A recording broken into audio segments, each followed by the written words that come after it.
১৯০টির বেশি দেশ নিয়ে দুবাইয়ে শুরু হয়েছে বৃহত্তর খাদ্য ও পানীয় পণ্যের গালফুট মেলা। এবার দুটি ভেন্যুতে প্রায় ৮,৫০০ ব্যবসা প্রতিষ্ঠান অংশ নিয়েছে। বাংলাদেশ প্যাভিলিয়ন পেয়েছে এক্সপো সিটিতে। বাংলাদেশ থেকে সিটি গ্রুপ সহ মেলায় অংশ নিয়েছে ৩৪টি প্রতিষ্ঠান। তবে ভেন্যু পরিবর্তন ও দূরত্বের কারণে এবারের মেলাকে চ্যালেঞ্জ হিসেবে দেখছেন ব্যবসায়ীরা। আমরা মূল ভবন থেকে বের হয়ে এক্সটেনশন প্যাভিলিয়নে আমাদের এটি হচ্ছে। বাংলাদেশের সবগুলো কোম্পানি এখানে রয়েছে। মেলা শেষ হওয়া পর্যন্ত একটু অপেক্ষা করতে হবে যে আমরা কতটুকু পাচ্ছি। ব্যক্তিগতভাবে আমাদের সাথে যারা আমাদের বায়ার রয়েছেন এক্সিস্টিং, তারা যোগাযোগ করছে এই ঠিকানা নিয়ে এখানে আসার জন্য। সেটি একটি আশার দিক।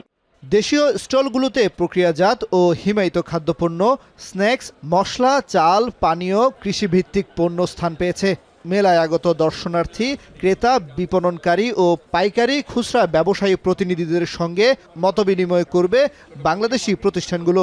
এই সেক্টরের যারা ইনভেস্টর বা যারা কনজিউমার, ইভেন যারা পাইকারি খুচরা বিক্রেতা, even packaging labelling industry related যারা, তারাও কিন্তু এখানে আসছেন, নেটওয়ার্কিং করছেন। বাংলাদেশের কৃষি ও প্রক্রিয়াজাত খাদ্যপণ্য বিশ্বের ১৫০টির বেশি দেশে রপ্তানি হয়। আন্তর্জাতিক এই মেলার মাধ্যমে বৈশ্বিক রপ্তানির সুযোগ বৃদ্ধির আশা রাষ্ট্রদূতের। তবে বিদেশি ক্রেতা টানতে পণ্যে বৈচিত্র্য আনার পরামর্শ তার।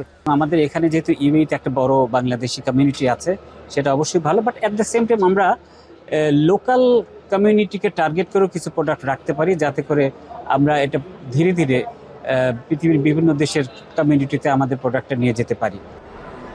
৫ দিন ব্যাপী এই মেলা চলবে ৩০ জানুয়ারি পর্যন্ত। কামরুল হাসান, জনি, এখন।